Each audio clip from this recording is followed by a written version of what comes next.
Hello दोस्तों, कैसे हो आप सभी लोग। मैं दीपक यूट्यूब पर आपका स्वागत करता हूं। दोस्तों, अपन लोग आज फर्स्ट चैप्टर पढ़ रहे हैं बायोलॉजी का। बायोलॉजी आज से अपन लोग स्टार्ट करते हैं। डेली आपके लिए लगभग आधे घंटे का एक चैप्टर आएगा, उसे कंप्लीट कवर अप करना। ठीक है, पीडीएफ आपको मिलेगी, पीडीएफ का लिंक कहाँ मिलेगा मैं आपको बता दूंगा आने वाली क्लासों के अंदर। ठीक है, और आगे मैंने आपको अब तक पढ़ाया केमिस्ट्री के अंदर पीरियोडिक टेबल कंप्लीट हो चुकी है, उसके क्वेश्चन होने बाकी है आगे। ठीक है, इंग्लिश में अपना वोकेबुलरी सेशन चल रहा है, वो आप लोग प्ले लिस्ट में जाके देख लीजिएगा।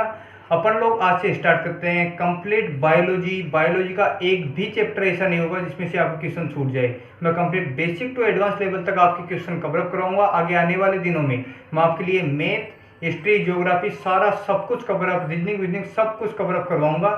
ठीक है, आप लोग देखते रहिए। तो अपन लोग आज से देखते हैं बायोलॉजी।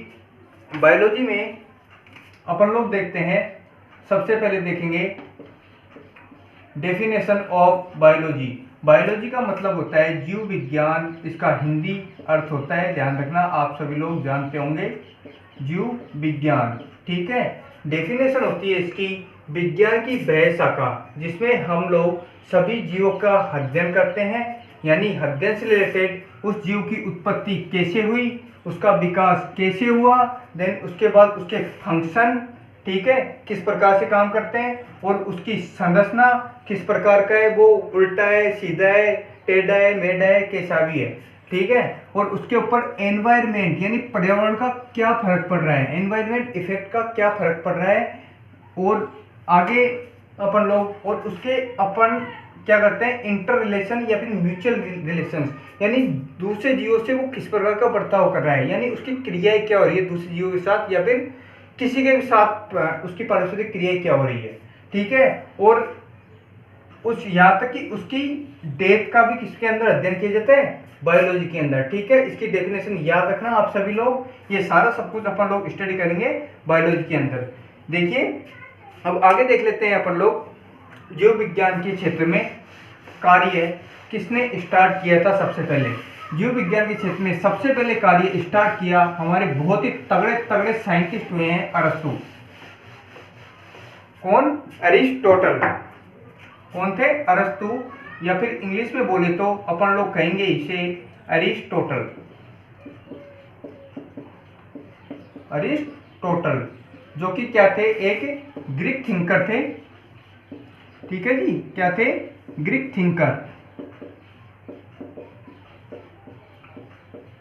ग्रीक थिंकर थे जिन्होंने जीव विज्ञान के क्षेत्र में सबसे पहले फर्स्ट एफर्ट डाला, फर्स्ट एफर्ट ऑफ बायोलॉजी।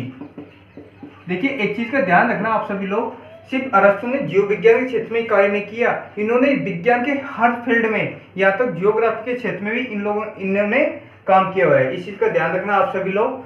ठीक है, अब ये सबसे पहले जीव विज्ञान के क्षेत्र में इन्होंने सबसे पहले कार्य किया इन्होंने, और ये अपन लोग एक टर्म छूट रही है यहाँ पे, बायोलॉजी। बायोलॉजी का फादर किसे माना जाता है? बायोलॉजी का फादर माना जाता है, जो सबसे पहले कार्य करता है उसे ही माना जाता है, वो है हमारे अरिस्टोटल। ठीक है, कौन है? अरस्तु। ये बायोलॉजी का जो टर्म दी, ये सबसे पहले अरस्तु ने नहीं दी, ध्यान रखना आप सभी लोग। अरस्तु के अलावा दो साइंटिस्ट हुए हैं, लेमार्क एंड ट्रेविरेनस। कौन थे? शब्द बायोलॉजी, शब्द यानी टर्म्स ऑफ बायोलॉजी किसके द्वारा दिया गया? टर्म्स बोले या फिर वर्ड बोले, कुछ भी बोल देना, लेकिन इन वैज्ञानिक के नाम जरूर याद रखना। कौन थे? लेमार्क व ट्रेवी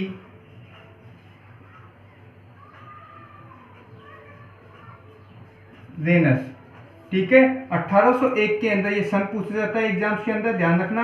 1801 के अंदर ये टर्म प्रतिपादित किया गया, और उससे पहले अरस्तु ने काम करके निकल चुके थे।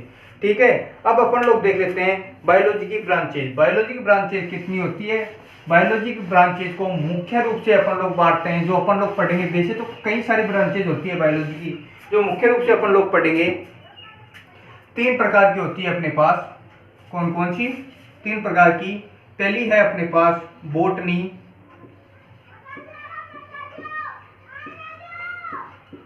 बॉटनी यानी वनस्पति विज्ञान,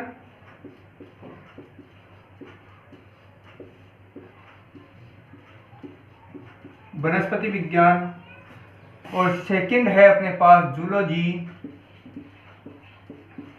यानी अपनी वाली यानी जंतु विज्ञान, ठीक है। और तीसरी है अपने पास माइक्रोबायोलॉजी,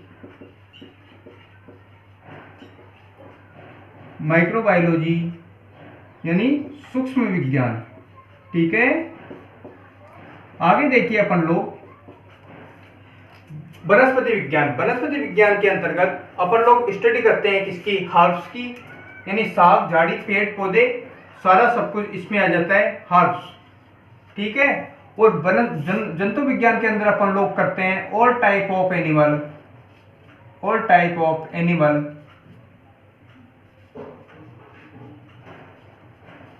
जैसे प्रोटोजोआ, पोरीफेरा, सीलेंटेट्रा, सारा सब कुछ कवर अप करेंगे अपन लोग। एक एक दो एग्जांपल मैं दूंगा जो आपके एग्जाम्स के अंदर आते हैं।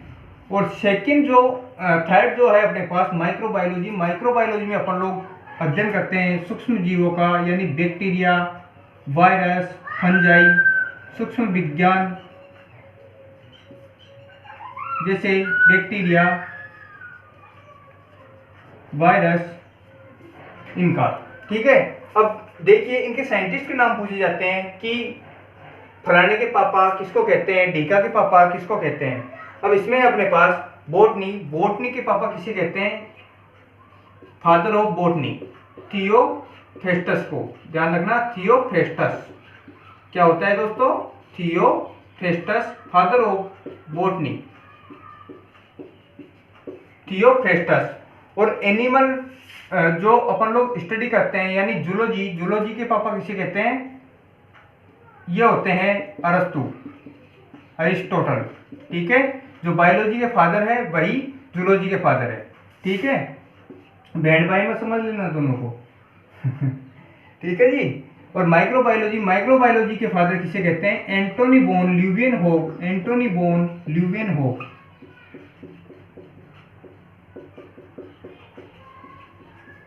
इस चीज का ध्यान रखना आप सभी लोग। ये तो होगी अपनी बेसिक सी टर्म्स, ठीक है। इनमें से यही क्वेश्चन पूछे जाते हैं, इनके अलावा कुछ नहीं आएगा। अब अपने पास जो नेक्स्ट स्टेप में आते हैं क्वेश्चन, वो आते हैं अपने पास क्लासिफिकेशन से। तो क्लासिफिकेशन देख लेते हैं एक बार, क्लासिफिकेशन किस बेसिस पर दिया गया है, क्लासिफिकेशन की जरूरत क्यों पड़ी, वो सारा सब कुछ देखेंगे अपन लोग, ठीक है। नोट डाउन कर लीजिए जी।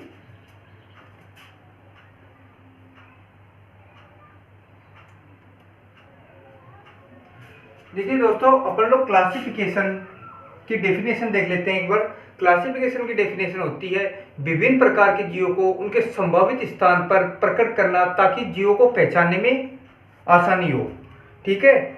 इसकी डेफिनेशन देखो, वर्गीकरण की आवश्यकता इसलिए पड़ी कि सबसे पहले अपन लोग हमारे जीवों में असीमित विभिन्नताएं उत्पन्न होने में लाखों करोड़ों वर्ष का समय लगता है, यानी मिलियन ऑफ वर्ष का समय लगता है। तो किसी जीव में कौन से टाइम पे कौन सी असीमित विभिन्नताएं उत्पन्न हुई, यानी पहले हमारे अंदर टेल हुआ करती थी, तो वो टेल किस प्रकार से विलुप्त हुई, पहले हमसे पहले किसके अंदर थी, तो असीमित विभिन्नताएं यही होती है, ठीक है। अपेंडिक्स होती है अपने पास अपनी बॉडी में, पहले यूज होता होगा इसका, ठीक है। इसका कार्य अज्ञात है। ये लिम्फ नोड होते हैं, ये इस चीज का ध्यान रखना, ये लिम्फ नोड होते हैं और इसके अलावा कुछ नहीं होते हैं, ठीक है। तो इसका अपन से पहले क्या यूज था उससे कोई मतलब नहीं है, यानी असीमित विभिन्नताएं, वेरिएशन वन बाय वन कैसे प्रकट हुए, तो ये वाली चीज है इसके अंदर, ठीक है। वेरिएशन अपन लोग सबसे पहले देखते हैं, सबसे पहले वर्गीकरण को क्लासिफाई करने का वैज्ञानिक आधार किसने दिया था, वैज्ञानिक आधार, ध्यान रखना, वैज्ञानिक आधार सबसे पहले प्रकट किया गया किसके द्वारा, हमारे एक साइंटिस्ट हुए हैं, कौन, जॉन डे, कौन थे, वैज्ञानिक आधार सबसे पहले प्रकट किया, फर्स्ट वैज्ञानिक आधार कौन थे, जॉन डे नाम के वैज्ञानिक, जिन्होंने जीवों के लिए एक शब्द प्रतिपादित किया था, स्पीशीज यानी जाति, ठीक है। ये वर्ड पूछा जाता है, ध्यान रखना। सबसे पहले वैज्ञानिक आधार किसने दिया, जॉन डे नामक वैज्ञानिक ने, और जाति शब्द का प्रतिपादित किसने किया, ये किया अपने पास स्पीशीज वर्ड का किसने, जॉन डे नाम के वैज्ञानिक ने। इन्होंने जीवों को क्लासिफाई करने के लिए क्या दिया, वैज्ञानिक आधार दिया। ठीक है, लेकिन आधुनिक वर्गीकरण में सबसे पहले योगदान, आधुनिक वर्गीकरण में सबसे पहले योगदान जो अभी का मॉडरेट है, जो माना जाता है, आधुनिक वर्गीकरण में सबसे पहला योगदान, आधुनिक वर्गीकरण में योगदान एक स्वीडिश वैज्ञानिक हुए हैं अपने पास, कैरोलस लीनियस। कौन थे? Carolus Linnaeus. इन्होंने सबसे पहले आधुनिक वर्गीकरण में योगदान दिया। सबसे पहले किसने दिया? कैरोलस लीनियस ने आधुनिक वर्गीकरण में योगदान दिया। इन्होंने क्या किया, सभी जीवों को दो भागों में डिवाइड कर दिया, जंतु और पादप। ठीक है, ये आप सभी लोग ध्यान रखना, 1758 में इसकी ईयर पूछी जाती है। जंतु, पादप और जंतु में कैटेगराइज कर दिया। ठीक है, एक बार डाउन ये स्क्रीनशॉट ले लीजिए या फिर लिख लीजिए।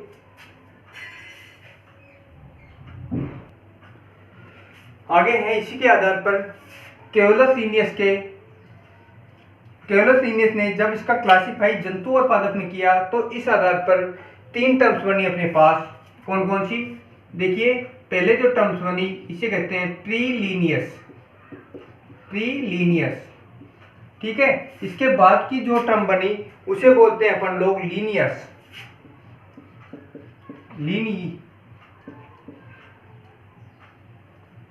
लीनियस का काल, लीनियस पीरियड भी बोलते हैं इन्हें, ध्यान रखना। और सबसे लास्ट की जो टर्म थी इसके पास, इसे बोलते हैं अपन लोग पोस्ट लीनियस। लीनियस पीरियड जो कि स्टार्ट हुआ था सबसे पहले लीनियस के काल में, 1707 में इसका जन्म हुआ और ये कहां तक चला था? 1778 तक। ठीक है, लगभग 71 साल इनका लीनियस काल चला। और इससे पहले कि यह ध्यान मत रखना, सिर्फ लीनियस काल ही पूछा जाता है आप लोगों के लिए। क्या था? 1707 से 1778 तक का काल क्या था?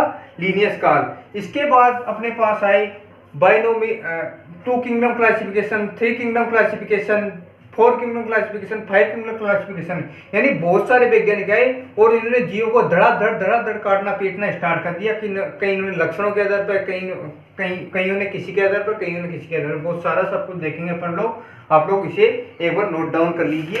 ठीक है, यहाँ पर एक चीज का ध्यान रखना, लीनियस ने, देखो मैं सीएल लिख रहा हूँ, लीनियस को कार्ल लीनियस है इसका मतलब। लीनियस ने 2 महत्वपूर्ण पॉइंट अजम्पशन किए यहाँ पे कि किसी भी जीव को आप लोग यदि कैटेगराइज करोगे तो 2 चीजें महत्वपूर्ण है। एक तो उसका वंश यानी जीनस, एंड सेकंड है उसकी जाति।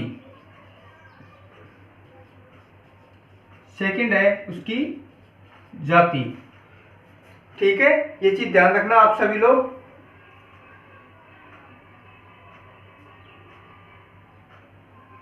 यानी खुद को आइडेंटिफाई करना, इसके लिए क्या चीज होनी चाहिए? 2 इंपॉर्टेंट, जीनस एंड स्पीशीज। ठीक है, जैसे अपन लोग लिखते हैं, जैसे एक मानव होता है।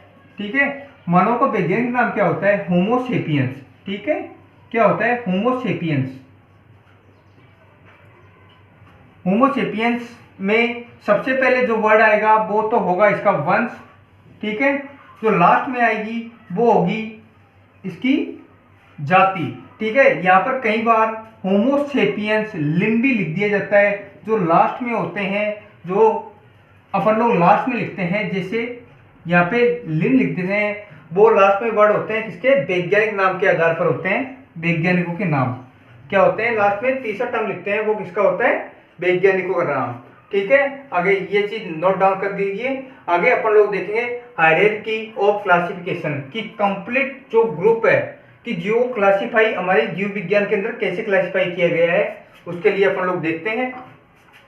ठीक है, आगे देखते हैं। इसके लिए एक हायरार्की को क्लासिफाई करने के लिए अपने पास एक ट्रिक है। क्या है? KPCOFGS। KPCOFGS, ठीक है। मैं बताता हूँ ये क्या क्या होती है। के में लिखते हैं अपन लोग किंगडम, किंगडम हिंदी भी बता दूंगा। पी होता है अपने पास क्या, फाइलम। सी होता है अपने पास क्लास। ओ होता है अपने पास क्या होता है, ऑर्डर। एफ होता है अपने पास फैमिली। लास्ट के दो टर्म्स में आपको बता ही चुका हूं, जीनस यानी वंश एंड स्पीशीज। जैसे अपन लोग कोई आदमी है अपना पता पूछ रहा है, ठीक है, जैसे आप लोग इसे क्लासिफाई कर लीजिए। अब जैसे अपना लोग अमेरिका में कोई आदमी बैठा हुआ है जिसे अपना पता पूछता है, तो सबसे पहले उसको अपना एड्रेस मालूम होने के लिए सबसे पहले क्या पता होना चाहिए, अपना किंगडम। सबसे पहले अपना क्या पता होना चाहिए। देखिए 7 कॉन्टिनेंट है अपने पास, 7 कॉन्टिनेंट में अपने पास सबसे पहले अपन लोगों को क्या पता होना चाहिए, उसका अपना किंगडम, ठीक है जी। क्या पता होना चाहिए, किंगडम यानी कॉन्टिनेंट। कॉन्टिनेंट कौन सा हो गया, एशिया, ठीक है। उसके बाद फाइलम में मैं, ऐसा होता नहीं है लेकिन किसी भी जीव को क्लासिफाई करने का ऑर्डर यही होता है, ठीक है। फाइलम में अपन लोग क्या लिखते हैं, एशिया में, एशिया में कौन सा देश, इंडिया। इंडिया में वो फाइलम में कैटेगराइज कर लीजिए। क्लास में आ जाएगी अपने पास फाइलम, इंडिया की कौन सी क्लास, राजस्थान, ठीक है। राजस्थान में जिसके अपन लोग देखेंगे ऑर्डर, ऑर्डर में कौन सा, जैसे डिस्ट्रिक्ट देखेंगे तो डिस्ट्रिक्ट है, जैसे कोई सा भी मान लीजिए, जैसे राजस्थान में कोई सा डिस्ट्रिक्ट, जैसे दौसा ले लीजिए, ठीक है। दौसा, राजस्थान में कौन सा डिस्ट्रिक्ट, दौसा। दौसा में अपना गांव कौन सा है, जैसे क्या है अपने पास, जैसे लालसोट, ठीक है। लालसोट, लालसोट में फलानी कोई सी भी कॉलोनी, जिसे कोई कॉलोनी से पहले अपन को कौन सा रोड पता होना चाहिए, कौन लालसोट में कौन सी रोड पे है, जिसे अपन लोग जैसे मान लीजिए कौन सा रोड है लालसोट में, जैसे कोई सा मान लीजिए, जैसे जीजी रोड, ठीक है। जीजी रोड के बाद में अपनी कॉलोनी,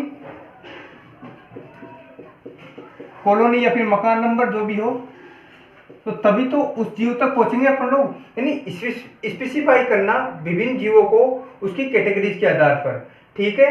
अपन लोग यहाँ पे एक मैं अपना होमोसेपियंस का कंप्लीट किंगडम लिख के बता दूंगा, एक बार इसे आप लोग नोट कर लीजिए। कंप्लीट क्रम पूछा जाता है कि सबसे पहले अपन लोग किसे लिखते हैं, सबसे पहले किंगडम को, देन उसके बाद फाइलम को, और फिर क्लास को, फिर ऑर्डर को, फिर फैमिली को, फिर जीनस को एंड फिर स्पीशीज को, ठीक है। अपन लोग नीचे से लेके ऊपर तक चलते हैं क्लासिफाई करने के लिए, ठीक है। सबसे पहले अपन लोग ये देखेंगे, देन इसके बाद ये, देन ये, देन ये, देन ये, देन, ठीक है। ये ध्यान रखना आप सभी लोग, ठीक है। अब आगे देख लेते हैं अपन लोग 2 kingdom classification, 3 kingdom classification, 4 kingdom classification, 5 kingdom classification और सोन डॉट डॉट। उसके बाद चालू करेंगे अपन लोग अपना मोनेरा जगत, ठीक है। देखिए 2 किंगडम क्लासिफिकेशन सबसे पहले किसके द्वारा प्रतिपादित किया, मैंने बता चुका हूं आपको। 2 किंगडम क्लासिफिकेशन किसके द्वारा कैटेगराइज किया गया है, 2 किंगडम क्लासिफिकेशन। 2 किंगडम क्लासिफिकेशन यानी द्विज जगत वर्गीकरण। द्विज जगत वर्गीकरण सबसे पहले किसने प्रपोज किया, द्विज जगत वर्गीकरण सबसे पहले प्रपोज किया हमारे वैज्ञानिक कार्ल लिनियस, जो कि एक स्वीडिश वैज्ञानिक थे। कौन थे, कार्ल लिनियस, सीएल में लिख देता हूं। इन्होंने क्या किया था, जंतु और पादप को 2 भागों में कैटेगराइज किया था, पादप और जंतु, ठीक है जी, पादप और जंतु, ठीक है। सेकंड नंबर पे अपने पास 3 किंगडम क्लासिफिकेशन, यानी 3 जगत वर्गीकरण, 3 किंगडम क्लासिफिकेशन यानी 3 जगत वर्गीकरण, ठीक है, 3 जगत वर्गीकरण। इन्होंने जंतुओं को, पादप और जंतु तो थे ही, इसके साथ एक और ग्रुप और रख दिया, प्रोटिस्टा। कौन सा वर्ग रख दिया, प्रोटिस्टा। पादप और जंतु तो थे ही, पादप और जंतु तो चले गए अपने पास, इन्होंने एक और ग्रुप को रख दिया उसके लक्षणों के आधार पर, क्या था, प्रोटिस्टा। ठीक है, प्रोटिस्टा। और फोर किंगडम क्लासिफिकेशन, तीसरा है अपने पास, थ्री किंगडम क्लासिफिकेशन हो गए। आगे है फोर किंगडम क्लासिफिकेशन में सबसे पहले किसके द्वारा प्रतिपादित किया गया, फोर किंगडम क्लासिफिकेशन में यानी चार जगत परिगण, पादप, जंतु और प्रोटिस्टा तो थे ही, इन्होंने एक और जोड़ दिया, कौन सा था, मोनेरा, जिसके अंदर सभी जीव आते हैं, जो सभी सूक्ष्म जीव जैसे बैक्टीरिया, वायरस वगैरह सारा सब कुछ किसके अंदर आते हैं, इसके अंदर, मोनेरा के अंदर। और आगे है अपने पास फाइव किंगडम क्लासिफिकेशन, जो कि बहुत फेमस है, अभी तक यही चल रहा है, सबसे ज्यादा सक्सेसफुल कौन है, फाइव किंगडम क्लासिफिकेशन। इन्होंने सेल की संरचना के आधार पर क्या दिया था, सेल की संरचना के आधार पर दिए गए वर्गीकरण है, ये किसके द्वारा प्रतिपादित किया गया है, सबसे पहले आर.एच. व्हिटेकर के द्वारा। इन्होंने क्या किया, जंतु, पादप, जंतु, प्रोटिस्टा और मोनेरा तो थे ही, उसके स्थान पर एक और जोड़ दिया, कंप्लीट मोनेरा। तो जोड़ने के बाद इन्होंने कह दिया फंजाई यानी कवक वाला, क्या कह दिया, कवक वाला। तो 5 ग्रुप हो गए इसके अंदर, तो क्या कह दिया, 5 किंगडम क्लासिफिकेशन। ठीक है, ये ध्यान रखना आप सभी लोग, कंप्लीट है ये एग्जाम्स के अंदर, आपके 1 to 1 एग्जाम्स के अंदर पूछे जाते हैं, तो इन सब चीजों का ध्यान रख लेना आप सभी लोग। अब अपन लोग 1 by 1 स्टार्ट कर देते हैं एक एक। जैसे सबसे पहले अपन लोग पढ़ेंगे मोनेरा, मोनेरा के बाद पढ़ेंगे अपन लोग, ठीक है, एक बार स्क्रीनशॉट ले लीजिए, अपन लोग पढ़ते हैं।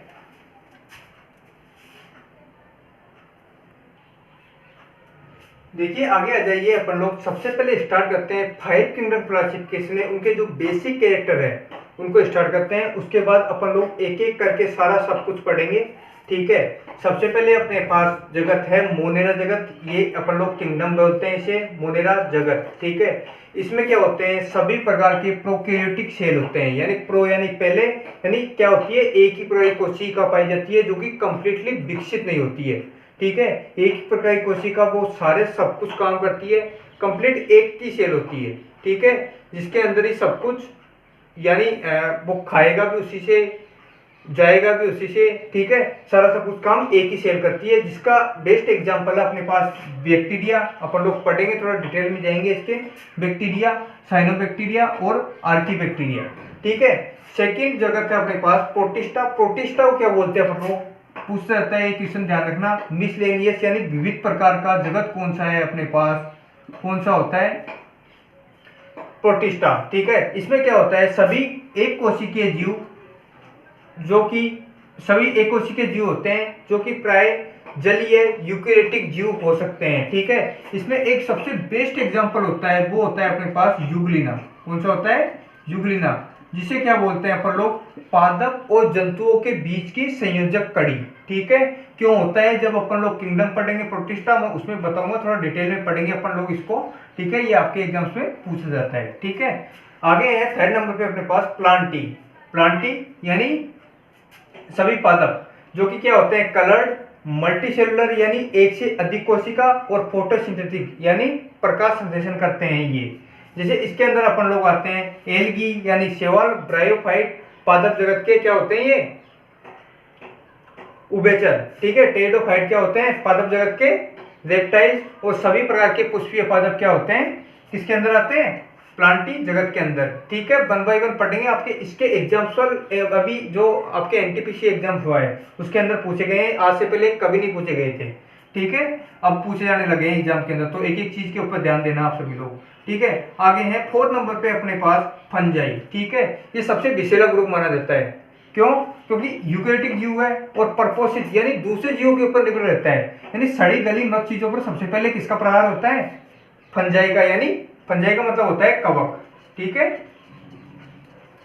और एक बार होने लग गया तो मिटता नहीं है। ठीक है, ये जैसे दाल खास खुजली, पता ही होगा, इस चीज से तो आप लोग सब अवरुद्ध हुए होंगे। ठीक है। और ये न्यूट्रिशन किसके द्वारा करता है, एब्जॉर्प्शन में, यानी चाट चाट के खाता है, ठीक है, ध्यान रखना। कोशिका बनी होती है इसकी काइटिन की, ठीक है। और एनिमेलिया है अपने पास, इसमें सभी प्रकार के जीव क्या होते हैं, होलोजोइक, यानी खुद ही अपना भोजन बनाते हैं सारे एनिमेलिया।